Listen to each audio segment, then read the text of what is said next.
forced me to download the app.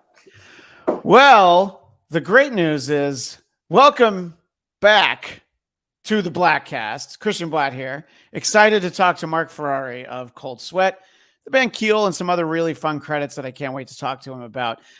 Marc, you and I were literally just talking, and in all the years that I've used this program, StreamYard, I had never had this happen. I hit the button to record, and they're like, whoa, whoa, whoa, slow it down. Traffic's unexpectedly high. You're going to have to wait your turn, but I'm glad that you're here. Cold Sweat has a new album we'll talk about. It's called Unburied Alive. There's a great song called Rain Down. We'll also talk about that. But most importantly, Marc, thank you for being here today. Oh, you're quite welcome. Thanks for having me. So I had scheduled this last week, and I was looking forward to chatting with you. And I'm like, okay, great. I'm going to go to marcferrari.com and do all of my research. And let me first of all commend you. That's a tremendous resource. I wish everyone I interviewed had a website as good as yours, because I was like, oh, what about when he was growing up? Okay, there's that. All right, what about this? What about that? But as it turned out, just ironically, I didn't even have to do all that, because as my audience hears me talk about, I always listen to Eddie Trunk's show on Sirius XM. And a listener called in on Monday about both Keel and Cold Sweat, and they ended up talking about you. I learned a couple things that I want to ask you about. And I was like, oh, just listening to the radio, I was able to do my my research, but the website's tremendous. I want to commend you on that. Well, thank you very much. Appreciate that. So from that website, I learned that, you obviously were enthralled by music from an early age. Talk about sort of, getting your first guitar and maybe what it was where you were like, you asked your parents, like, can I have a guitar now? What drove you to like asking for that first guitar? Well, actually, my parents thrusted the guitar on me when I was, this is a true story. I was pretty rambunctious as a kid. And just had a lot of energy to burn off. And we were visiting a cousin's house. So we were living on Long Island at the time. I think I was 8, and I was just being my usual rambunctious self. Couldn't settle down. Couldn't give my parents a break trying to visit their relatives, my relatives too. And my mom happened. There was a guitar in the living room. My mom just said, hey, take this, make your, just take this, fiddle around with it, give us a break, see if you can make anything happen with this thing.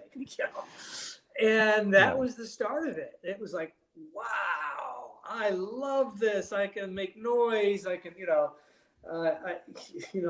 I can challenge myself on this thing. And that was the start of it.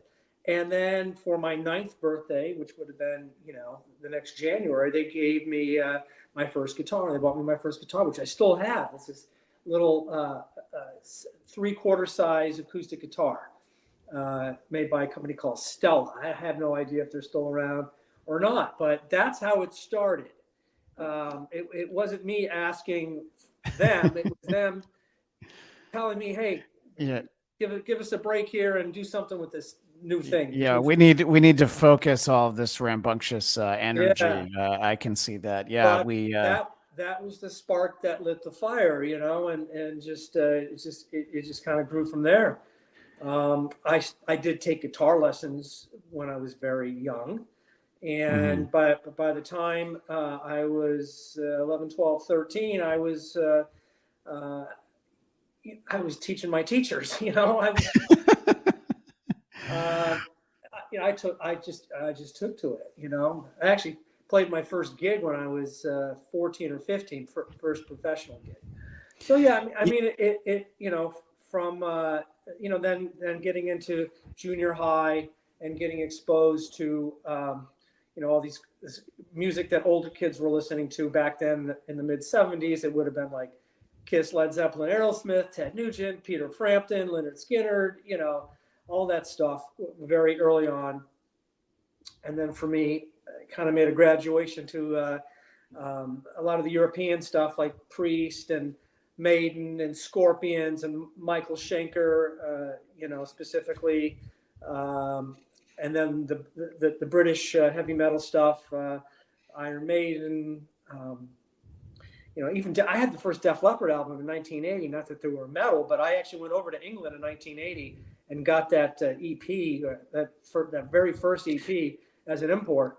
So that was Well, I've heard those guys talk about it, and their early albums didn't necessarily fly off the shelves in the UK. You know, it yeah. was really the US who embraced them first. And yeah, I mean, it seems like, obviously you know you're being exposed to different things, as like the 70s turn into the turn into the 80s. I skipped the whole decade. And, I think that you're sort of playing things that reflect that. Obviously, it makes sense. Sort of reading about, you make the decision, all right, I'm going to go to LA. And, I thought it was, you talk about when people bet on themselves. So I guess you bought a round trip ticket and then you sold the return flight because you're like, I'm not going back. I don't need to do that. Yeah. And, I feel like there might be some stories where people had to call their parents like, yeah, I know it was stupid to sell my return ticket. Can I get a couple $100? But you really didn't need to. So between the time you get there, within a year, the first Keel album comes out. So talk about that first year in LA. Well, not even a year. Yeah, look, once I got connected with Ron via my good friend Mike Varney, things happened very quickly. It was like being on a rocket ship. The first Keel gig was in April of '84. So Keel is celebrating its 40-year anniversary this year. 40 years from our founding, 40 years from our first recording, Lay Down the Law, 40 years of getting signed to Gold Mountain and recording The Right to Rock. But yeah, so mid-April or early April of '84 was our first gig. And then we went up in June of '84 to record the Lay Down the Law album, which came out in October of '84 on Mike Varney's label. And in between there, we got signed to Gold Mountain. And actually, 2 months after finishing the Lay Down the Law album, we were back in the studio with Gene Simmons. So yeah, from the time I landed in LA, which was January of '84, to August of '84, 7 months, I had gotten signed and done 2 albums. So it was supersonic speed. I like to right, and no less than one of the children behind Kiss working with you on that album. It's yeah. That's I'm sure Mark, not everybody has that story about flying to LA in the early 80s. It didn't necessarily go as well as it did for you, but obviously, people you got to know. It's great. It's important to, I'll occasionally talk to people about how important it is to have good connections and meet the right people. But if you're not good, it doesn't matter who you know. Well, that's right. It's opportunity. It's the opportunity and the preparedness. I mean, I was always, I had a very clear focus, and for my career and everything. And I was relatively sure that I was going to make something happen. If Keel didn't happen, I probably would have wound up doing something else. But that was my fate. My fate was to, join forces with Ron and it was a great run. What can I tell you? We had a great run at it. Keel, as never achieved headlining arena status, but we supported a lot of big bands. Went on some pretty. Yeah, I'm going to rattle off a few of the bands that you supported, including Crocus, Quiet Riot, Queensryche, and you played the Texas Jam with Van Halen for just 81,000, only 81,000 people. What, they couldn't fit any more in there, Mark? Yeah. I guess towards the end of your time with Keel, you end up as the support for Bon Jovi, but not just Bon Jovi on the Slippery When Wet tour, so it's like, there couldn't be a bigger moment to have people kind of get into the arena a little bit early to see you. And in reading the notes about that, I saw that they played, of course, 3 nights in New Jersey because that's where they're from, but then they also played 3 nights at Madison Square Garden, which is not that far apart. So 6 nights. That must have been, I don't know. I mean, obviously 81,000 people is huge, but to see that many people consecutively, that must have been wild for all of you guys to be a part of that Slippery When Wet freight train, really. Absolutely. The Nassau Coliseum too. Let's not forget. Oh yeah. That. And that, of course.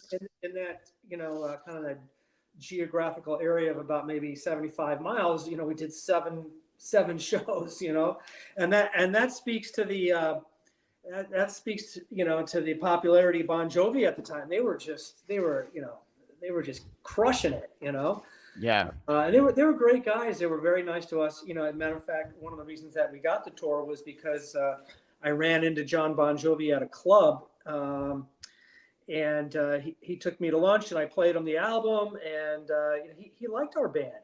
We did a cover of "Because the Night." Of course, it was co-written by Springsteen. Yeah. And we also covered 2 songs by a former bandmate of his, Jack Ponte. John was in Jack's band, actually. And so all these little things together, gave us that little competitive edge, for us to get that gig. They didn't need an opening act. Those venues were sold out already. They could have had a puppet show like Spinal Tap.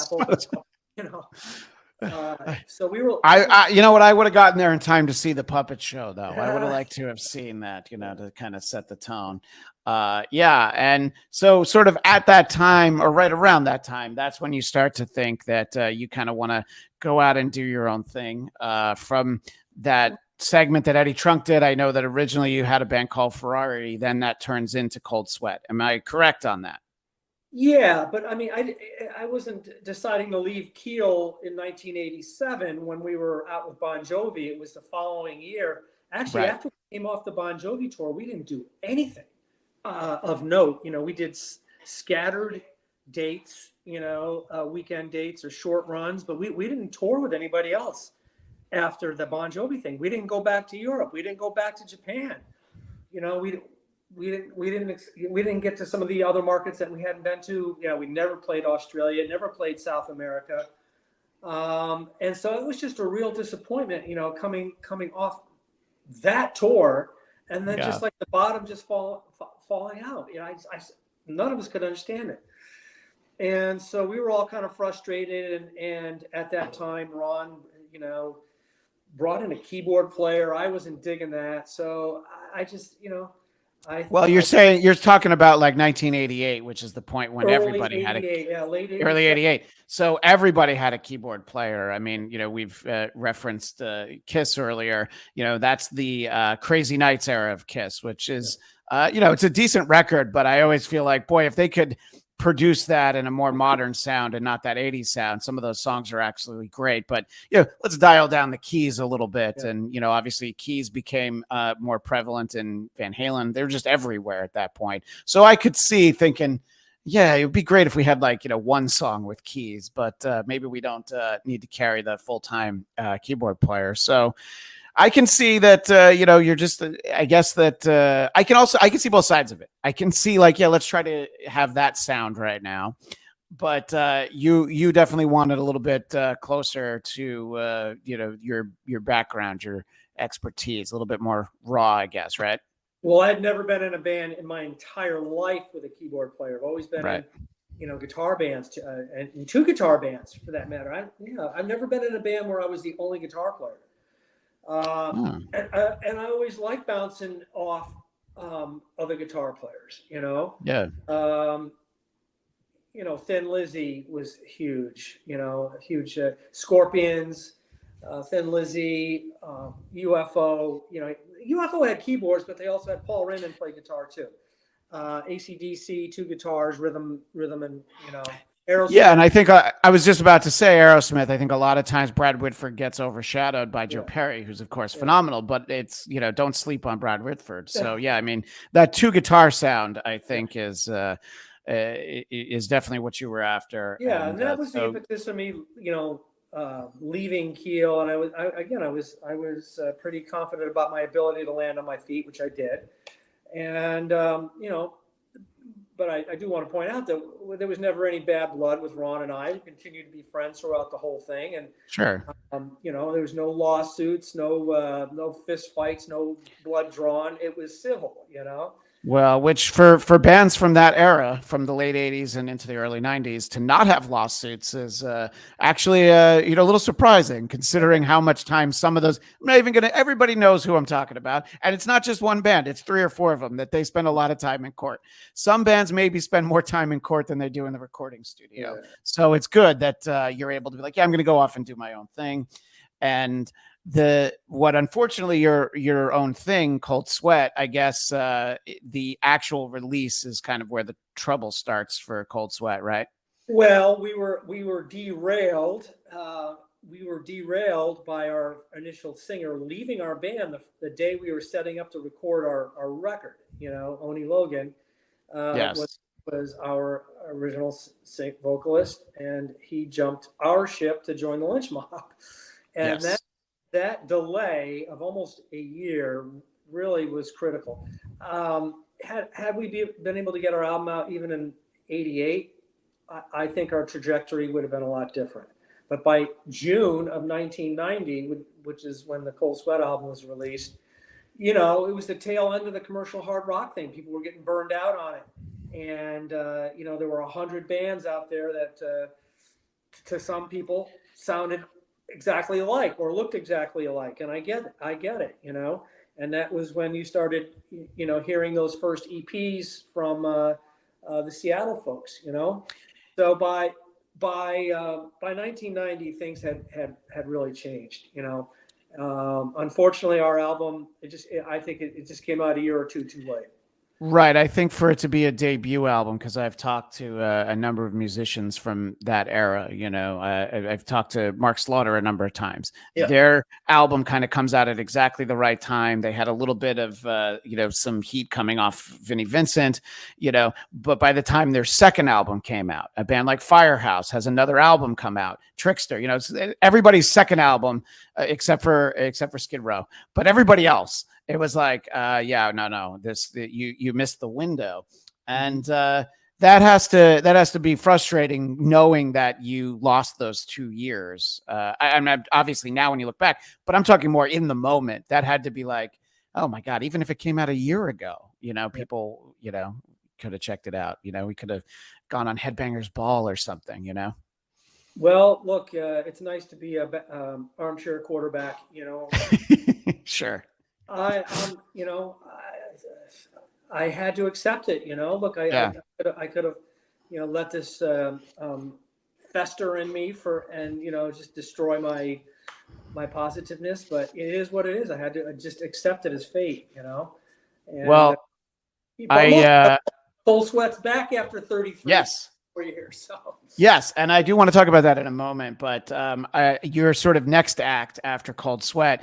You're not the first person I've talked to that's done this, but from what I was reading, it seems like you're one of the more successful. So you start this company, Master Source, that's providing music for television and movies. And it's, very big business. There's a lot of different levels. There's people who license existing music, but I believe what your company did was creating new music for movies and television, correct? Yeah.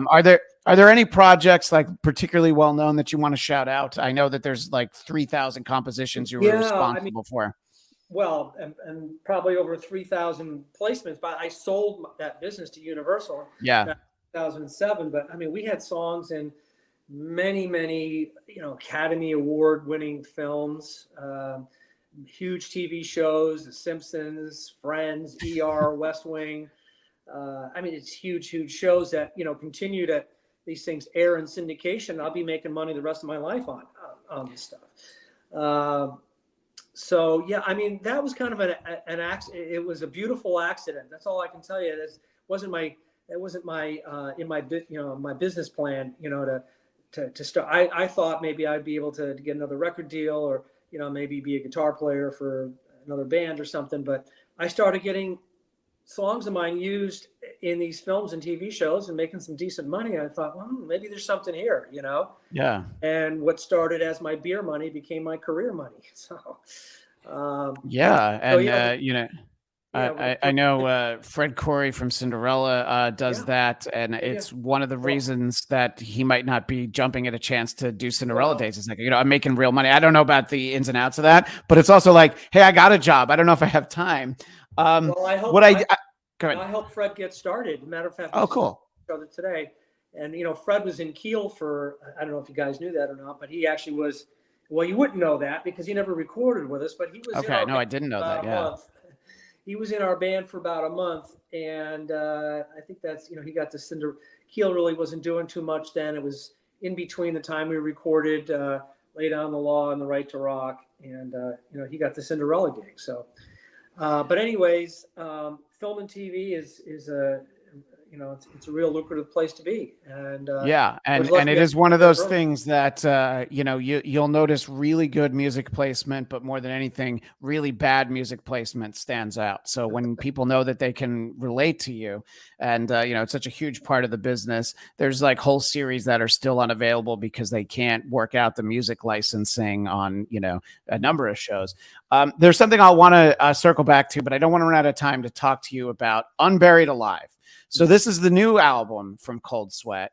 And explain how it's got 4 unreleased studio tracks from the early 90s. Yeah. And we'll go from there. Yeah. Yeah. So I think we gave it a very appropriate title, Unburied Alive. There's 2 parts of the album. Right. There's the unburied part, which are the 4 recordings that you're referring to, which were recorded in late 1990, early 91 after Cold Sweat got dropped. And we were, attempting to secure another major label deal. So these were 4 recordings that we did. These are not new in the sense that they weren't recorded recently. These were recorded back, as I mentioned, in late 90, early 91. But they have been buried this whole time. Yeah. I didn't even think they got out there on the internet. It's funny because some of the early Ferrari demos, even with Oni, are out there, but I never saw these 4 out there. So that's the unburied part of those 4 songs, and then the and let me mention as we talk about the Unburied, there's this song "Rain Down," which when I heard it, I didn't realize what you just said, and I was like, "Oh wow, this sounds like something that could have been recorded 30 years ago." It feels like it would have, slid into the rotation on, hard rock stations like Z-Rock, the national station I used to listen to. And now I understand. Well, that's because it was supposed to be. Well, it was made in that time, right? That's correct. Yeah. Well, we mastered it. We remastered these, but they were recorded back in the late 90s, early 91. Well, and then tell us about the Alive part. I wanted to make sure people knew about Rain Down. So there are 2 live recordings that fill out the album. The first of which is from the 2020 Monsters of Rock cruise. So that was our first gigs back after 29 years. So I got to tell you a story. I hadn't even seen 2 of the guys in 29 years, right? That's a long time when you think about it, right? Yeah. It's a third of a century. And we have 1 3-hour rehearsal. This is 1 rehearsal. We get up there and play the pre-cruise party for Monsters of Rock when they sail. The night before, there's a party where several bands play. And so that was our first appearance back. And then we had another gig on the ship. So this recording is from the 2020 Monsters of Rock cruise, right? And that 2020 Monsters of Rock cruise, by the way, got in literally just under the wire because I think it was February. It was right before COVID. Yeah. Yeah, I think our ship docked like second week of February. I think it left the first week of February, came back the second week of February, and then everything shut down. So yeah, we definitely got, we got that done before all hell broke loose. And then the other recording on the album is from 1990 when we went to Germany and we played the Monsters of Rock Festival. There's the Monsters of Rock cruise and the Monsters of Rock Festival. But the Monsters of Rock Festival that year was a great lineup. Whitesnake actually headlined. Aerosmith was the co-headliner. Poison, Vixen, Dio, and ourselves. Oh wow! So yeah, it's a rough recording because I think it was taken from the board, and it's really rough. But we all felt that it was better to put it out there, because the true diehards. Well, You know, Yeah, I was going to say, look, and I know that some people frown on it because the artist doesn't see any of the money, but look, we've all bought bootlegs. Okay. I've listened to some horrible recordings that I really love because, you get to hear some live stuff. So I think people are used to hearing, not everything is going to sound, 4K digital Blu-ray sound or whatever they call it now. So people can find that on Unburied Alive. Before I let you go, Mark, I do need to talk to you about Wayne's World because you're in both Wayne's World movies. Yes, sir. And so you get to be around some of the musicians you're talking about. Aerosmith in Wayne's World 2. My literal favorite performer, the first concert I ever went to, Alice Cooper, of course, has an incredibly memorable scene in the first one. Yeah. Just talk about getting to be a part. I mean, that's a big studio movie with like some of the biggest names in rock. So talk about just getting to hang out and there's Christopher Walken, there's Steven Tyler, all that kind of stuff. There's Chris Farley, there's Dana Carvey, there's Mike Myers, the list goes on and on. What a tremendous experience for me. I got the gig through my dear friend Penelope Spheris, who was the director of Wayne's World 1. But prior to that, she had directed a movie called Dudes in 1987. John Cryer, who's now a big star, 2.5 Men, he was the star of that movie. And Keel got to we had the lead-off single from the soundtrack because it was on MCA Records, and we were distributed by MCA that year. And so Penelope directed the video. We covered the Rose Tattoo song, Rock and Roll Outlaw. We didn't write that one. Rose Tattoo wrote it. And so I just kept in touch with Penelope, and I just read that she was going to direct Wayne's World. And I thought, well, here's a chance for me to get one of my songs in the film, So I gave her a call. She said, well, I've got the music part covered, but I do need a guitar player for the band in the movie. Okay. Yeah. I'm going to say no to that, right? So that shot in the summer of '91, Wayne's World 1. And again, just being around, that whole gang was just an amazing experience, Wayne's World 2 shot in the summer of '93 with Wayne Stock, as you mentioned. Yeah. Aerosmith were there. Actually, Peter Frampton was there too. I don't know why he wasn't in the film, but I think he originally was supposed to be in the film. And so just to hang out with, two of my idols, days. And you're basically, you said it before, so there's like all these, basically like Mount Rushmore level rock figures, but then also some of the biggest names in comedy, from that early 90s period, and just Christopher Walken to boot. He doesn't fit into either category. But I did that scene in Wayne's World 2 with him, and when he was in the recording studio trying to show us how to play, trying to show us how to play guitar. So. Yeah, and then of course he goes on to do that famous SNL sketch, the Blue Oyster Cult, More Cowbell. So clearly somebody saw that and was like, yeah, let's put him in a studio. Well, Mark, it's been wonderful to talk to you. Thank you so much for making the time. I recommend everybody go to marcferrari.com because that's where I went. But to get a hold of the new Cold Sweat album, Unburied Alive, and Rain Down, where should everybody go? What's the best place to find all of it? Purchase physical, you can go to rfkmedia.com. That's actually Ron Keel's label, by the way. Yeah. So keeping everything in the family here. He tells me that the F doesn't stand for what I think it does in RFK Media, but I think he's lying to me. Anyway, go ahead. And then I believe it's available for streaming at the usual suspects, So. Yeah, and I saw you guys did M3 earlier this year. There any plans for Cold Sweat live shows in 2024? Yes, next month we are going to be in Gatlinburg, Tennessee at the Monsters on the Mountain Festival. It's our second time playing that. We're on the bill with, I think, Joan Jett, Foghat, a few other great bands, Night Ranger, I think. And then we're already booked on the 2025 Monsters of Rock cruise again. So those cabins go pretty fast. That might be sold out already. I'm not sure, but I know those cruises sell out.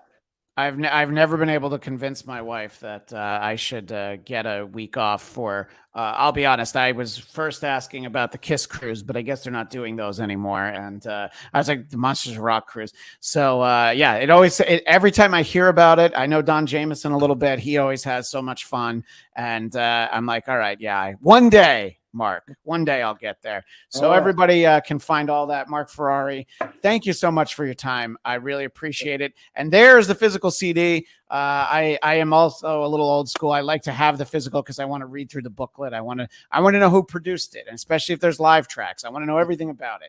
So you can get it the good old fashioned way. And more information, marcferrari.com. Thanks again to Marc Ferrari. And as I said earlier, our audio audience is going to hear Rain Down right now. All right.